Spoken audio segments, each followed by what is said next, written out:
It's been said you're either flying or you're dying. And that holds true whether you're a for-profit or even not-for-profit organization.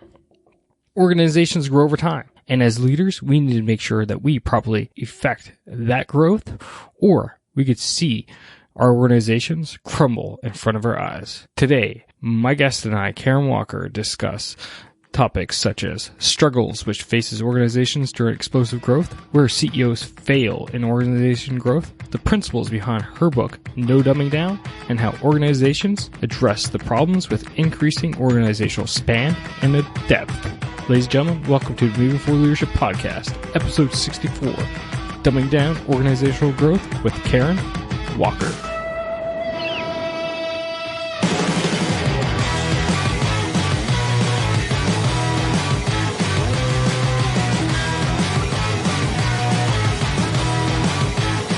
Hey, ladies and gentlemen, welcome to the Moving Forward Leadership Podcast. It's your host and founder, Scott McCarthy. And thank you all listeners out there who continually come back to listen to me and my guests discuss leadership and leadership topics, and those who have shown up recently for the first time. Thanks for coming out. Welcome to the podcast, all about one thing only, and that is about helping you become a better leader. And it really doesn't matter what we're in, right? We could be for-profit, not-for-profit, government, heck, state-owned parents. We all need leadership in our lives. And today we're going to talk about organizational growth. Because as I said at the beginning of the intro here, either flying or your organization is dying. Anyway, before we dive in and I discuss more about today's episode, I just wanted to talk to you quickly about just a few things going on here at the Moving Forward Leadership.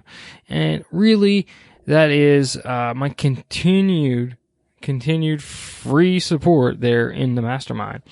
If you just go to movingforwardleadership.com/mastermind, and those are all in the show notes as well, you're going to find our community, our free community on how you can become a better leader.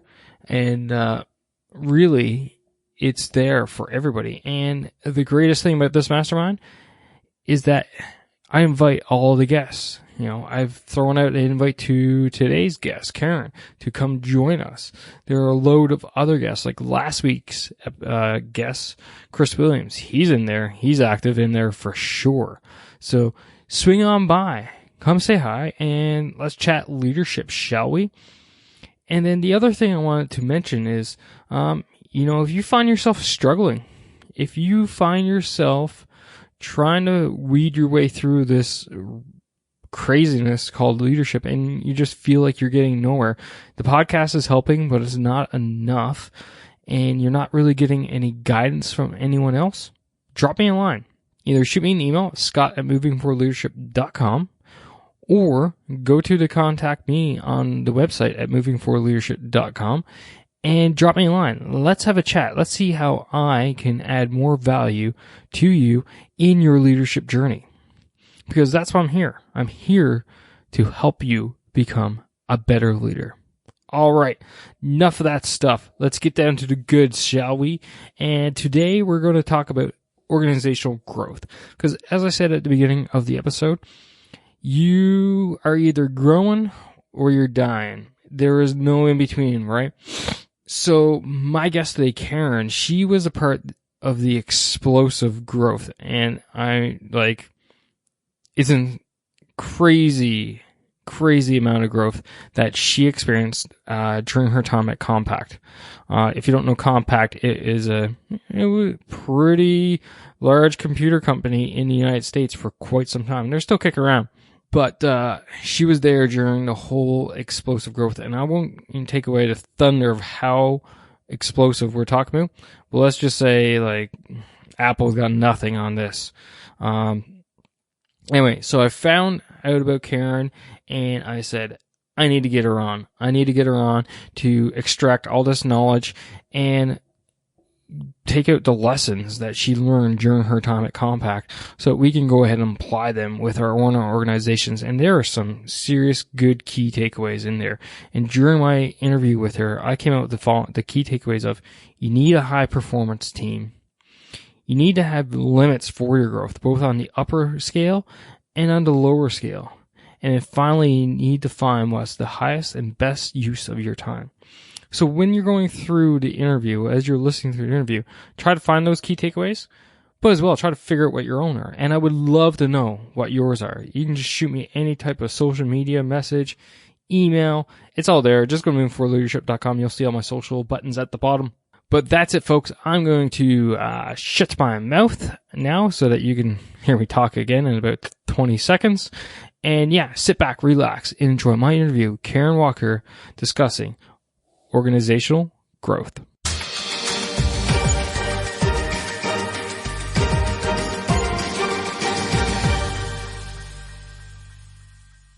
Karen, welcome to the Moving Forward Leadership Podcast. Great to have you here today. I'm thrilled to be here. Thanks for having me. Awesome. Definitely looking forward to this conversation today because organizational growth is something that's always been in the back of my mind, and I believe is a very pertinent and very important topic for all leaders out there. But before we dive into that topic and your book, why don't we get a little bit of background about who Karen is, where she comes from, other than the fact she's, you're basking in the sun of Florida right now, and I'm freezing here in Kingston, Ontario. Yes. Well, as we were saying before we started, I did 20 years in Vermont, so I had my fair share of real winter. You got your ticket punched, right? You're like, yes. Been there. Although I loved it. I mean, I don't miss the ice, and I am, of course, always constantly worried about people that have to get out in the actual frigid cold, like, nurses or the people who take care of us. But for most people, at least for me when I lived there, I was fortunate enough to be able to mostly just enjoy it. And I have no complaints now about being in the sunshine and the warmer weather, but I have to go back and get a snow fix from time to time. Yeah. Yeah. So what would I say about me? I was listening to some of your other podcasts, and I don't want to start back quite as far, maybe some of those too, but I think it's fair to, I grew up in the Permian Basin in West Texas, where the highlights were oil and sand and football. And it was turned out to be a really good place to grow up, although I didn't fully appreciate it at the time. I went on to college. I became an engineer. I went to work for a Fortune 100 company and had a really good job. I got promotions every 6 months, and I was leading some people and managing at a very early age. And then I had this great opportunity fall in my lap to go to work for a startup named Compaq Computer. And I somehow knew to take the leap of faith to go do that, which was leaving this secure position I was in and going to work for an organization that didn't have any revenue, hadn't shipped any product. I didn't actually even know what they were building. But I saw people I thought a lot of leaving this big company and going to work for this startup. And so I went down the street to figure out what they were doing, and I accepted their offer and went. And it turned out to be an amazing chapter in my life, right? I bet that's a pretty good gamble that paid out there. Yeah, right. But we didn't know. We had no idea what was coming down the road at us. And of course, it turned out to be the fastest growing company in American history at the time. We did $111 million in our first year in revenue. And we were the fastest at that time to $1 billion in revenue, not valuation, but revenue. And by the time I left 14 years later, we were at $15 billion. And we'd gone from 104 employees, which was my number, to about 17,000 employees. So I was part of a spectacular growth story. And that, of course, has informed everything that I have done since in terms of my work with CEOs, senior leaders, and really helping other organizations, primarily in the tech space, to grow. And I do that both by working with the senior leaders and with sort of the next level of leadership in the organization. Because, as you know, as companies grow, it's not enough just for the current senior leadership team to be up to the task. We have to develop other leaders as well. And that's part of what drew me to your podcast. No, it's definitely a great fit. I just did a quick mental math in my head there, and when you're talking about Compaq, and you were saying that when you joined, you were around the 104th or something employee, and then 14 years later, you're over 17,000. That's probably around 12 to 1,300 employees per year. It was amazing. I mean, Wow.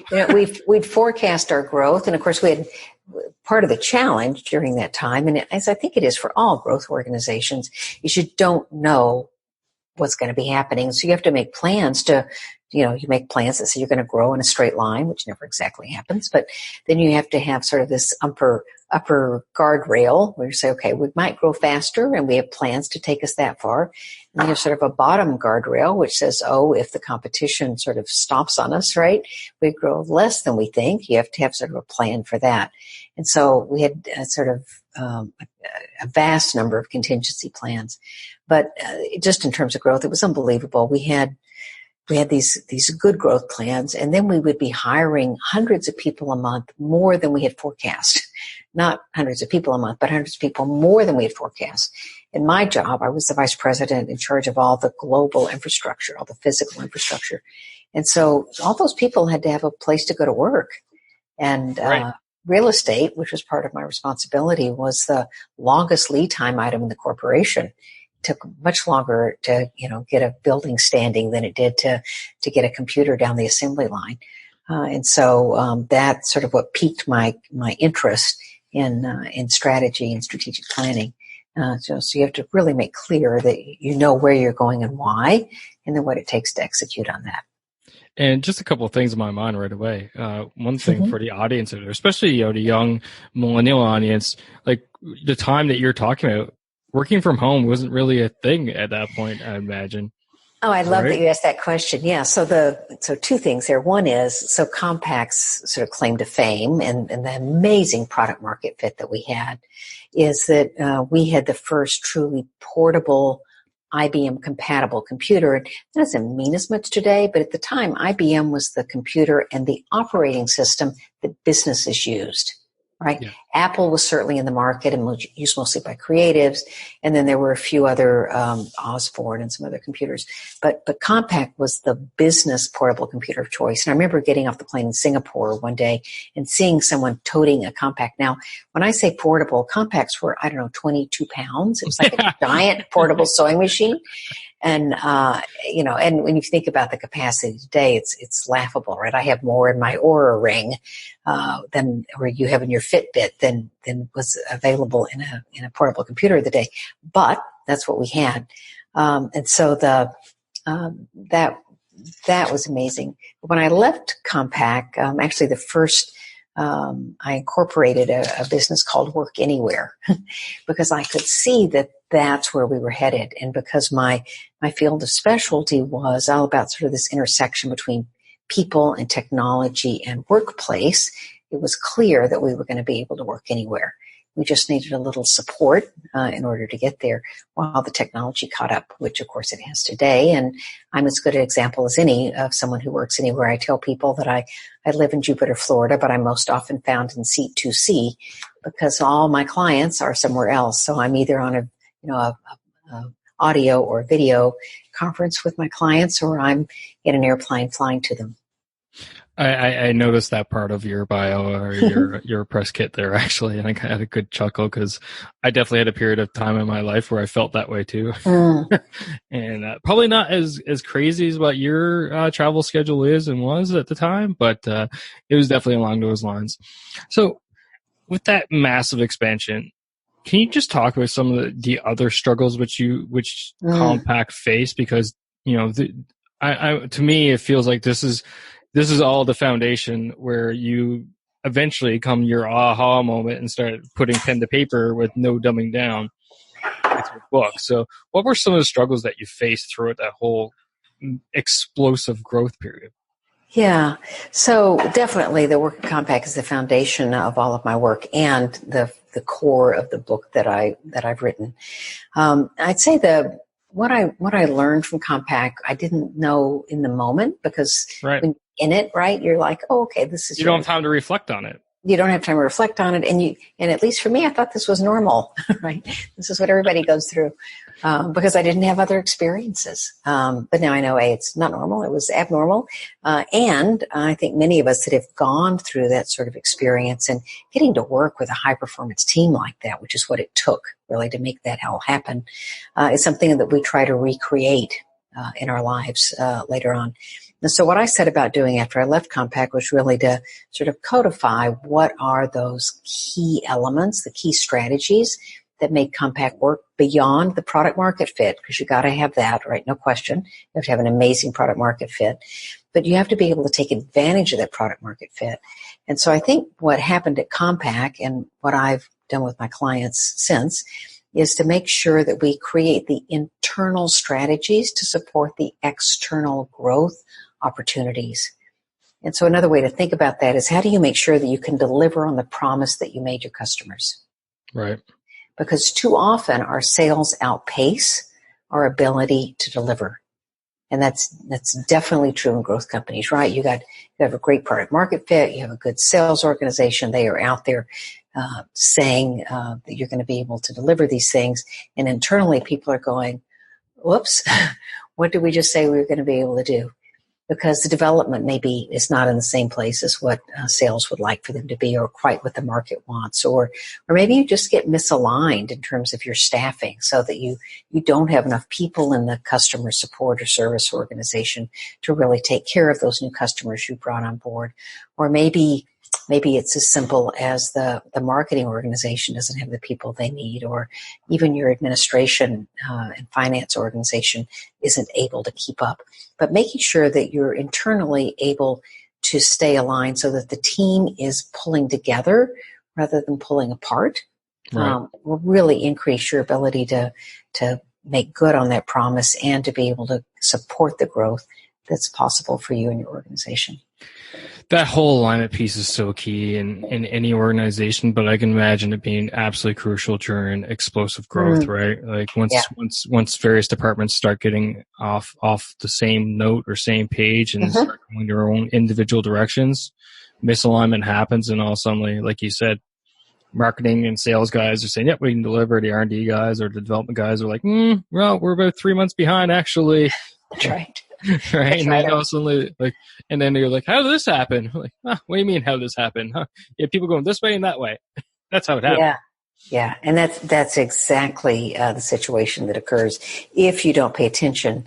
And so having leaders in an organization that are committed to making sure that the team is working on the same page, that they're aligned, that they are rewarded for the same things, right?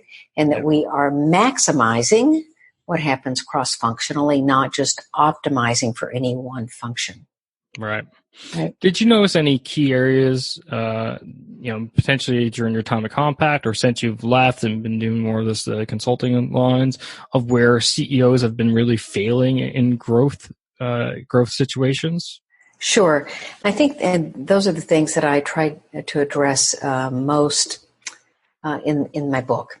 And those are these kinds of areas. One is that CEOs often don't pay enough attention to what it really takes to get the teams in their organization to function well. And that's really the basis of no dumbing down. So no dumbing down is one of the strategies in my book to help support growth. And what happens is that teams don't work to their full potential often because the A players in that organization are having to dumb down to the level of the lowest performing member of any team, right? So if you think about a team, it's really only able to function at the weakest link. Whatever the capacity is, exactly like a weakest link. Right. And so what we end up with is, people think, oh yeah, I'm going to get to be on a team. We need to be able to work cross-functionally. This is going to be a good thing. They go in, they get their hopes up. Maybe things are better for a while, but because we don't know how to work as teams, right? It's just like leadership, right? Most people don't come out of the womb knowing how to do that. So we show up and we have these same individual high performance skills that made us successful and got us to where we are today. And we try to apply those skills to working in the team environment. While there's some overlap, they're not the same thing. And so after a while, we begin to see things like conflicts come up and they don't get addressed, or decisions need to be made and they're made by sort of maybe only one method when there are other methods that would be better for making the decision. Or maybe there are misaligned priorities and goals, but nobody deals with them. And so that's when, office politics start to raise their head again. And your A players really don't want to be in that environment. It's like a tar pit for them. Right. So they will head for the exits. They will avoid the team. They will eventually leave the organization. So that's one area. I'd say that, another area that's really important is that CEOs have to pay attention to the processes, tools, and behaviors that are required in the organization in a growth mode. What we can often do is we think there's this one-way street from startup to grown-up. And so we put too much process in place because having process is like a grown-up thing. When in fact, what we need to do is have we have to have the ability to respond in the right way for the situation that's in front of us, which might require a process, but also might require us to be more agile than that. And that's where startups really shine, right? They are able to just be there with what is happening in the moment and deal with it. And so I think an organization that's clear that, we need processes for things that need to be replicable and scalable so we can grow, but we don't need to be over-processed, right? Right.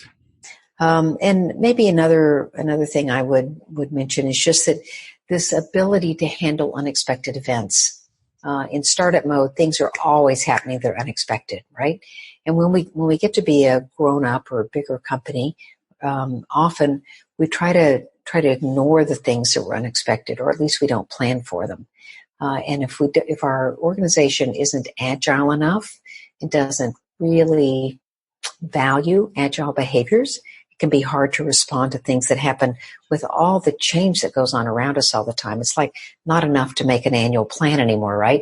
You have to really keep up with what's going on in your marketplace.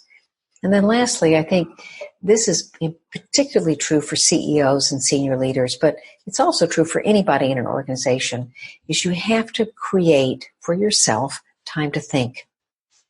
And you have to do this because no one else is going to do it for you. But if you don't create time to think, you're going to spend your days, in fact, you can spend your career just reacting to what's going on around you, just going from meeting to meeting, solving problems and sort of playing whack-a-mole at the office. I don't know if you know the game whack-a-mole. I know exactly. Right? Right?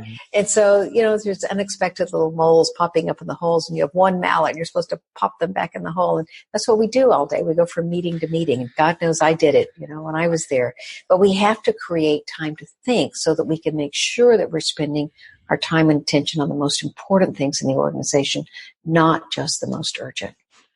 There are so many good things in there in that little strand. Like, I just want to address a couple. And the part you were talking about, the weakest link in the team. And I find that so many organizations out there, instead of going the right way, they go the wrong way, which is, go down to the weakest link. Right. But no, you should be building the weakest link up so that the weakest link is actually just as good, or weak as your A players. Yeah, that's right. Yeah. So when I often work with organizations, I'll say to these senior teams, so, tell me about the best team you were on. And so people, have all these amazing stories about really great high performing teams they were on. And then I'll say, all right, tell me about the worst team you were ever on. And you can sort of feel the chill. And I can tell you 90% of what they're going to say every time. And it's horrible. We've all these really bad experiences working on teams, and it doesn't have to be that way. And so the weakest link, sometimes it's because the person doesn't have the skills, right? And so maybe in the wrong job. And often they don't have the skills, and they're not going to get the skills. They need to be in a different position, right? Sometimes it's just that their priorities are misaligned, so they're pulling in another direction. Or maybe they have all the good technical skills, but they don't have the interpersonal skills that are required in order to work on a team. And it's, as I said, it's kind of, a lot of those skills are the same, but it's not a complete overlap. You really have to have a team mindset. The team has to be chartered well. There's just a number of really important things to put into place in order to keep the organization from dumbing down to this lowest level. Absolutely. I love it. And the whole last point you made earlier about running, playing whack-a-mole, or I'm a car guy, so I usually use the analogy of at 9,000 RPMs while going 1 mile an hour. Yeah. The problem often there is people just don't know how to delegate properly or efficiently. And when you don't properly delegate, you're just constantly just running around because you are the one being pulled in 1,000 different directions, and you don't have that time to think and reflect and actually do what you should be doing, which is looking at the organization in a strategic context and viewpoint. Right. So what happens is we feel responsible to deliver on a commitment that we made, and and as a manager and a leader in an organization, we are responsible and accountable for making sure things get done. But either because we don't have the right team underneath us, there are a number of reasons for that. If you're in a high growth organization, maybe your people haven't grown as fast as they needed to keep up with the growth. Or maybe it's a situation where what needs to be delivered has changed. But in any event, we feel responsible and accountable for making sure that we deliver on the promises. And if you don't delegate well, to your point, you cannot get things done. We've all in growth organizations run into situations where you finally get to the place where you just can't work harder, right? You want to work harder because you want to make sure things get done, but you sort of bump up against the wall. And so it's really not fair to you. It's not fair to the organization. It's definitely not fair to your staff and your direct reports for you to be taking that all on yourself, right? What you need to do is get focused enough on developing the rest of your organization so that you can offload things and they're in a position to catch them and pick them up. That lets you go on to do sort of bigger and better things as the organization grows, and it lets your staff grow and develop so that they're able to do some of the things you were doing before. Awesome. Love it all. Love it all. I think I'm scared. We could probably have a conversation for the next 3 hours on all these topics. But let's dive in. Let's dive into the book. So, what are some of the core principles that the audience should be aware of within No Dumbing Down? Yeah, and we probably even hit on a few of them already. Yes, yeah, I'd say that the core principles are things that I talked about earlier. The No Dumbing Down. This thought about sort of where are you on the continuum of startup to grown up. And the notion that you can double back. You don't have to go one way, right? You need to be able to be in the right position on that continuum for the situation that's in front of you. I think about that sort of like a continuum. I call the SOP continuum. So it's sort of from seat of the pants to standard operating procedure, and making sure that you have the right response to the situation in front of you. Another strategy in the book is sort of thinking about playing bumper cars. And I use this in high growth situations because, we do make this plan that says we're going to go from point A to point B, and it's never a straight line, right? It's like our careers. It's never a straight line. Occasionally my mother knew she was going to be a nurse from the time she was 3 years old, but very few people have that, right? We have careers that go in many different directions. But what we need to be able to do is to figure out, okay, we know this is not going to be a straight line. Where are my boundaries? Where are the guardrails that I'm going to allow myself, I'm going to allow my organization to veer from that straight line, have strategies in place that will allow you to deal with that situation. And then you can make a conscious decision. Let's say you veer north, you veer higher than the line. You can make a conscious decision. Okay, that's as fast as I can grow right now and have my company still support my customers. And so I'm not going to take any more revenue until we are able to have our internal infrastructure catch up. Or maybe you've hit a bumper car has been sort of smashed in the other direction, and you're on the sort of the downside, that down guardrail, to which you can say, okay, I just hit this. How do I take care of my organization and get us back on the path? So to get clear, sort of it's kind of a cone of comfort that you're in, where oh yeah, I can go one way or the other here. It doesn't have to be a straight line, but I can't veer too far from the path without changing my strategy. And then, sort of figure out what are the parts of the organization as you grow that you can treat almost like a utility, right? So I think about a utility. You go in a room and you flip a switch. And we were talking earlier about travel, right? It doesn't matter where I am in the world. If I go in a room and I flip a switch, I expect the light to come on, right? I expect power. And so where is it in the organization that you can set up these replicable, scalable processes like utilities, that you don't have to think about again, right? You just flip the switch and whatever it is that needs to happen happens. Often in growth organizations, we start with sort of the finance and administration areas, sort of easy examples of where that happens. But where is it that you can do that so you can spend your time and attention on other things that are not replicable? And then lastly, this whole notion of, I'd like to call it levitating, actually, of how do we create time to think, really to get above it all, to pay attention to the big picture, which I would argue for any leader in an organization is what you are paid for. It is the getting above it all and really paying attention to what's going on and making sure that the organization is headed in the right direction. And then finally, the last notion in the book is what I call the so what notion. And all of us have read books or gone to conferences and we get excited about different ideas, at least I do. And then we get back to our desk and we've got the 300 new emails and whatever else piled off while we were gone. And so things don't happen. And I think almost as important as anything else that I talk about in the book is an accountability structure. So how do you hold yourself accountable? How do you create a team that holds itself mutually accountable? So it's not all on your shoulders as a leader to make sure that the things get done that you have the attention to do so that your intentions are aligned with your behaviors. And I think that's a huge lesson for a leader in any organization. There are so many good things in there. I wish I had a copy right now. I'm going to have to get one, I think. Oh, wow. And I don't know if you plan on this, but is there any focus towards, the whole entrepreneurial boom right now with your book? Because the way you talked about it, I can just see how this book, and for the audience out there, if you're the way I foresee it right now is if you're an entrepreneur and your business is starting, from startup and starting to boom, like you should get a copy of this, because I can just see how you're probably addressing a lot of those issues, especially how organizations grow. So their both the span and depth grows it with them, and all those problems that associate themselves with, just organization, but even from a leadership context, because a lot of people I find, and the coaching work I've done with a number of entrepreneurs and have a very similar tone. And that is when they're in that whole startup realm, they're the ones that are basically doing 80, 90 to almost 100% of the work, right? Yeah. But all of a sudden they hit it good.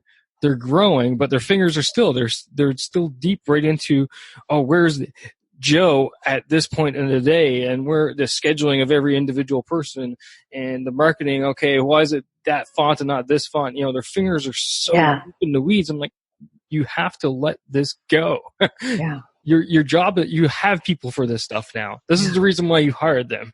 That's exactly right. Right. Yeah. So it really has that feel. So did you have that in mind as you wrote the book, or it kind of I did actually. I do. A lot of my work is executive coaching. So working with leaders who are in exactly the situation you're talking about. And hey, I experienced it myself. I care about the font. I do. But I can't be the person who's in charge of the font. I have to set direction. I have to hire people. I have to make sure we're aligned in our intention. I have to set milestones when they're going to check back in with me, but I can't do the work. Now, if I know an answer, and this is something I would tell every coaching client I have, if I know the answer, I owe it to my people to tell it to them. Right? Oh, 100%. That's no reason why you're there. If Avenir or Times Rowan or Helvetica are the answer, I need to tell people that so they don't waste their time trying to sort out something else. On the other hand, if what I care about is I want a modern sans serif font to carry that on, that's all I need to tell them, and they will figure it out. Right. And so you have to have a team around you that you trust, and I'd say as importantly that you respect. Oh, 100%. You have to respect their abilities. And I think that's one trap that entrepreneurs fall into too often. And the way to get yourself out of that is you have to think about what is the highest and best use of your time, right? So I mentioned earlier that I did a lot of real estate worldwide when I was with Compaq. I think I did about $1 billion worth of real estate. And in real estate, there's this term of what's the highest and best use of the land. Right. And so you see that when you go into a city, you see, certain corners tend to have shopping centers on them, or tend to have gas stations, or tend to be, developments for housing. That's all highest and best use for that plot of land. Well, that also applies to your time. And if you are spending your time on things that other people could be doing, it is not highest and best use. So, just because you can do something doesn't mean that you should. You need to make sure that you're spending your time on the thing that the organization needs from you. One of my favorite anecdotes, there's a company called MuleSoft out of San Francisco, which is an amazing story. This was a company that was started by a software developer who was writing code and realized that he was having to replicate creating APIs over and over again. And so he started a company that did this. They called them Mules because they did all the heavy lifting. And MuleSoft just sold to Salesforce last year for $6.5 billion. Right? Whoa. Yeah, so success. And Ross Mason, who's the guy that founded it, who's truly an amazing leader, hired a CEO so he could focus on the parts of the organization where he could help the most. And Ross says he sits down every year at the end of the year and he puts his feet up and he gets a glass of whiskey and he thinks about, where can I have the most impact? What does MuleSoft need from me this year? And some years it's sales, and so he focuses on sales. And other years it's development, so he focuses on development. But he's really focused on what's the highest and best use of my time and where can I make the most difference to this company? And that's where he spends his time. It's not that he couldn't do all these other things. Obviously he could and he has, but they're not the highest and best use. So I think that's a really big message for entrepreneurs at any size company to pay attention to. Wow, that's impressive and amazing. And a lot of humility in that, right? Not to be seen as the head, but like you say, ask that question, what's the best and highest use of my time? Wow, yeah. That's an incredible story. If you got a link to him, I would love to interview him. Just saying. Oh my. Aaron, this has been awesome, and I think we could probably keep going, but I don't want to use up your entire evening either. Thank you. Really appreciated this chat. I don't really like calling it an interview. It's more of a discussion. Before we wind out, I always got one last question for all my interviewees, and that is, in your words, what makes a great leader? Yeah, it's an interesting question because there's a part of me that always wants to say, it's someone who's very collaborative and inclusive and all those things because that's the kind of leader that I like to work with. But I think at heart, a leader is someone who has really clarity about her or himself and who they are, right? So the leader who knows who they are, and then they have the confidence and competence to lead their team and really support their team to get what's required for the organization. So it comes from a place of sort of, this is my Zen background speaking up, but really understanding from an internal level this confidence, and I don't want to take away from competence at all, you have to have that, but this confidence to attract and support the people on your team to accomplish what the organization needs. And I think that, for me, is a true leader and someone that I follow. That's amazing. And I love this question. Honestly, I look forward to it every interview because everybody has amazing answers, yet there hasn't been one answer that's been relatively the same yet. So, no, thanks again for coming out. This time, I'd like to throw the mic over to you and let you give yourself a shameless plug. Where can people find you? Where can they get the book? Anything and everything else that you feel is applicable to the audience, Oh, I appreciate that. Yeah. So my website is just karenwalker.us, and all sorts of goodness there about my coaching and consulting and other things that I do.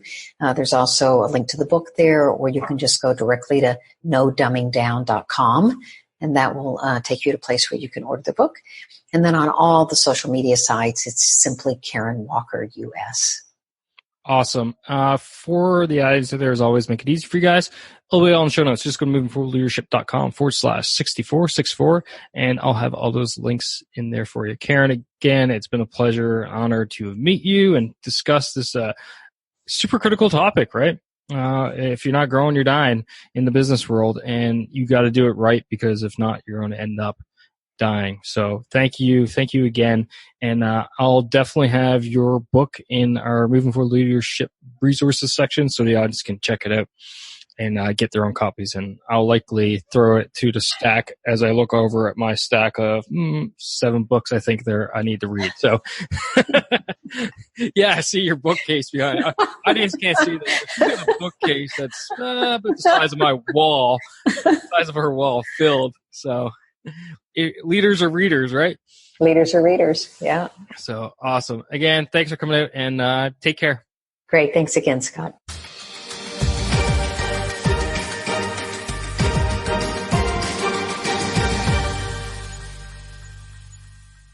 Hey folks, I hope you enjoyed that interview there with Karen. Organizational growth, it is absolutely crucial. We got to get it right, because if we don't get it right, you're going to hinder your organization in the long run. Heck, maybe even immediately. You never know. Anyway, that's all for today. I wanted to remind you, if you enjoyed this episode, if you enjoyed the podcast, then don't forget R squared, S squared. Rate and review the show so that it gets the show out there. It brings the ratings up so that more people can find the podcast, can listen to it, and I can help more people become better leaders. And my guests can help them become better leaders. And that's the only reason why I'm here. S, as in subscribe. Don't miss another episode. You like it? Doesn't matter what platform you're on. Just go to movingforwardleadership.com/subscribe and pick your platform of choice for podcasts. And then finally, share. Share this with someone who you think can use these lessons. Someone who's currently experiencing organizational growth within their organization so that they can go ahead and apply the principles that Karen discussed today. All right, folks, that's it. Until next time, remember, keep pushing, keep trying, keep moving forward. Take care now.